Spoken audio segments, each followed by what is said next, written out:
मैं कांग्रेस पार्टी से नहीं हूं। यहां के साथी बताएंगे, हमने कई बार कांग्रेस का विरोध भी किया है, लेकिन आज मैं कांग्रेस का वोट मांगने के लिए क्यों आया हूं आपके बीच?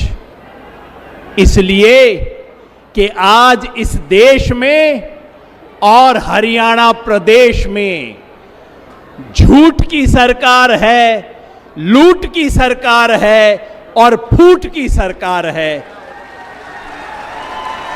इस सरकार को उखाड़ फेंकने के लिए, निवेदन करने के लिए आपके यहां का बच्चा, यहां रेवाड़ी के पास सहारणवास गांव का बच्चा आपके सामने हाथ जोड़ के खड़ा हूं।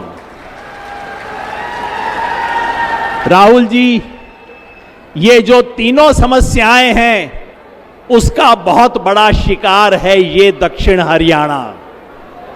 झूठ का शिकार इसलिए है कि यहीं रेवाड़ी से नरेंद्र मोदी जी ने अपना प्रधानमंत्री बनने का सिलसिला शुरू किया था। कहा था इस इलाके के सेनानियों को मैं ये दूंगा, वो दूंगा, और दिया क्या? अग्निवीर की स्कीम दी।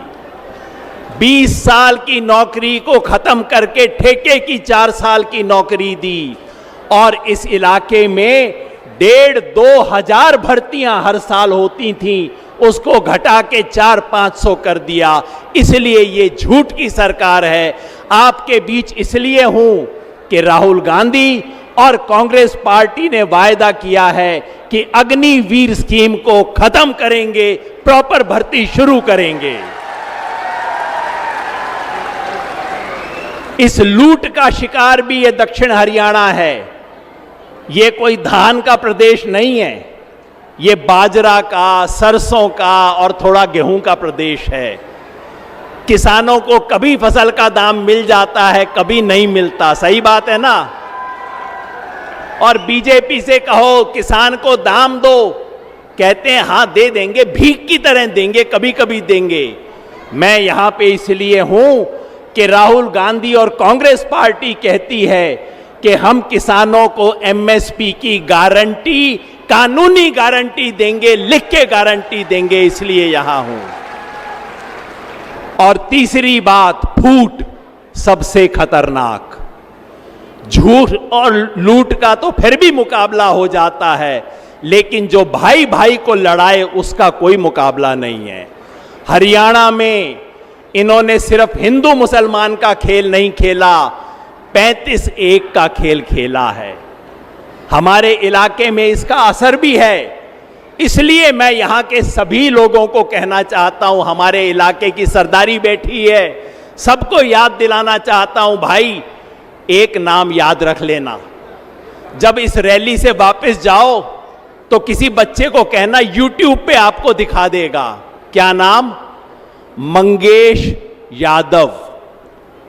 उत्तर प्रदेश में बस YouTube देख लेना, मंगेश यादव कौन था, उसकी हत्या उत्तर प्रदेश पुलिस ने क्यों की थी, बाकी सब अपराधियों को क्यों बचाया था, सिर्फ मंगेश यादव की हत्या क्यों हुई थी, आपको सच्चाई समझ आ जाएगी। और सच्चाई यह है, जैसे हरियाणा में जाट समाज के खिलाफ सब लोगों को भड़काती है बीजेपी, ठीक उसी तरह उत्तर प्रदेश और बिहार में यादवों के खिलाफ भड़काने का काम बीजेपी करती है। ये बात गांव गांव तक पहुंचाना आप। भाई ये किसी के सच्चे नहीं हैं, ये सिर्फ कुर्सी के सच्चे हैं। भाई भाई को भिड़ाने वाले लोग हैं, हमें इसके चंगुल में नहीं आना। बस एक आखिरी बात और, इस इलाके में लूट, झूठ और फूट के अलावा एक समस्या और है, यहां राजशाही भी है। कड़वी बात है, मैं कह दूं, हमारी बहन अनीता बैठी हैं, ये अटेली वाली हैं, ये राजशाही खत्म करेंगी ऐसी मेरी उम्मीद है। होगी? कड़वी बात यह है, 70 साल से देश आजाद हो गया, लेकिन ये हमारा दक्षिण हरियाणा जो अहीरवाल कहते हैं, ये आजाद ना हुआ। इसकी राजशाही आज भी चल रही है और राजशाही को आगे चलाने की तैयारी चल रही है। आप मुझे बताओ, इस राजशाही को खत्म करोगे? मैं यहां इसलिए हूं कि इस इलाके में राजशाही की कमर तोड़ी जाए, यह बहुत जरूरी है। बहनों और भाइयों, मैं एक जमाने में चुनाव की भविष्यवाणी किया करता था। लोग मेरे से पूछते थे, इसलिए आज भी पूछते हैं, योगेंद्र जी बताओ इस चुनाव में क्या होगा। मैंने कहा जी इस चुनाव में 3 संभावनाएं हैं। पहली संभावना तो यह है कि पूरे हरियाणा में कांग्रेस की हवा चलेगी और उसको बहुमत आएगा। यह सही है या नहीं? फिर बोला कि भाई दूसरी संभावना क्या है? मैंने कहा दूसरी संभावना यह है कि हवा नहीं, कांग्रेस की आंधी चलेगी हरियाणा में। यह सही है कि नहीं है? फिर मेरे से बोले भाई ये दोनों के अलावा तीसरी संभावना कौन सी बच गई है? मैंने कहा तीसरी संभावना यह है कि सुनामी चलेगी यहां पे कांग्रेस की। अब आप बता दो, हवा चलेगी आंधी के सुनामी?